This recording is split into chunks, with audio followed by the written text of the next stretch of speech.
Well, Jason, thank you for joining us on the show today. And the first question I'd like to ask you is, how long have you been involved in umpiring and when did you first start? I've been involved in umpiring since 1988. When I was a 16-year-old, I took up banjo umpiring at what is now the Southern Football League, but back then it was the South East Suburban Football League. And then I took up field umpiring the next year at the Yarra Juniors. So it's been a long journey so far. Can you please give us a bit of an overview in what your role is here at the Outer East and some of the things that it entails? So my role as Director of Umpiring, I oversee the whole umpiring operation. So in terms of recruitment, retention, coaching, development of umpires, assisting our coaches to make sure they're developing in their own way, and providing feedback to all our umpires on Saturdays and all match days. Yeah, I'd also like to ask about the Community Umpiring Week, which is coming up this week. What does that also going to entail, and what is some of the things that the AFL is going to provide over the week for you guys at the Outer East? So Community Umpiring Week is next week, which so basically what would entail is the AFL, as part of the AFL umpiring contract with all AFL umpires, part of their CV is that they must go out to local community groups during this week.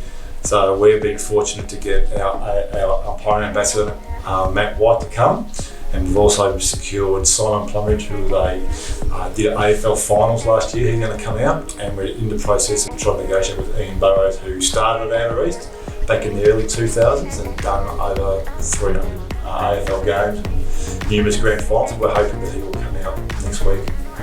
What they do, they just take training, so assist with skill work, take a lecture, answer questions, and just provide feedback to all our umpires during the day. Yep. What are some of the main goals you set at training, and what does umpiring training look like during each week?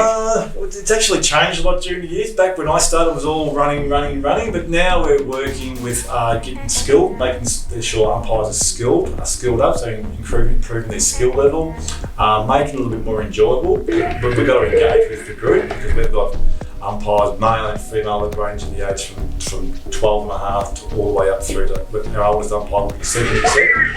So we've got to engage the whole group, making sure that they're upskilled, having fun, and also engaged and being part of the group. So we would do skill work, like set kick control, boundary throw-ins, goal umpires will practice waving their flags, which is very important. We've got to get the flag waving right, and just making sure we get our decisions right on Saturday. Yep. The fitness part is really important, isn't it? Because there's actually been stats that show the boundary umpires actually tend to cover more kilometres per game than what the players do, and the field umpires are very, very similar with the players as well. So that is actually one thing a lot of people probably wouldn't know. It's probably one of the only sports, would you agree, it's probably one of the only sports in the world where the players have to hold a similar level of fitness to the actual player. The umpires have got a similar level of fitness to the actual players. We actually do, a few of us do have GPS units, so our boundary umpires would consistently doing anything between 14 to 16k on a Saturday, and our field umpires would be running anything between 10 to 14, just depending on the level of game, or whether it's a 2-umpire game or a 3-umpire game. So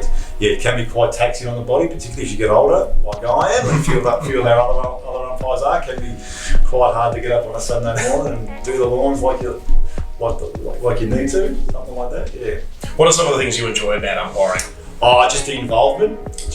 We all can't play footy. I was not a bad footballer. I was never a great footballer. And I realised I wasn't going to reach any great levels as a footballer. So the way that I stayed involved with umpiring. And then I realised, I was told early I was fortunate enough to be good at it at an early age. So I just went through the career path and met a lot of great people. Just the friendships I've made over time, the involvement in the sport. And it's a good way to keep fit and get engaged in the local sporting community. What is your biggest highlight from your umpiring career? My biggest highlight, undoubtedly making the VFL development squad. I was in the VFL system for 7 years. That was undoubtedly a highlight. I started umpiring back when I started umpiring guys like Matt Stevie, Ray Chamberlain, Simon Meredith, Chris Dondon. I all started with them. They were fortunate enough to go to the top of the tree and umpire grand finals, where I was just stayed at local state level, but I was very lucky, very fortunate enough to get to that level. With a lot of guys and girls trying to get there, and unfortunately they don't quite get there. But I was lucky enough to get where I was, so I've got to very fortunate. That's a very good achievement. And what is a message that you give out to anyone who's looking to get into umpiring who hasn't maybe got into it just yet? Just give it a go. You don't know until you try. It's a great way to keep involved in, particularly ex-players. We've recruited 2 or 3 guys and girls this year who have received career-ending injuries. They're only in their mid-20s, early 30s, and they want to stay involved in local footy. So we've actually encouraged them to take up umpiring, and they reckon it's the best thing they've done. They reckon they should have done it 5 years and 10 years ago, because they keep them fit, they're still engaged with their local community. They're learning life skills, which they may not have learned in other sporting clubs. So it's a great way to keep them. Jason, thank you very much for joining us today, mate. Some very good insights, and I'm sure a lot of our viewers will be better for all the knowledge you've been able to impart on them. So thank you very much for joining us. Thank you.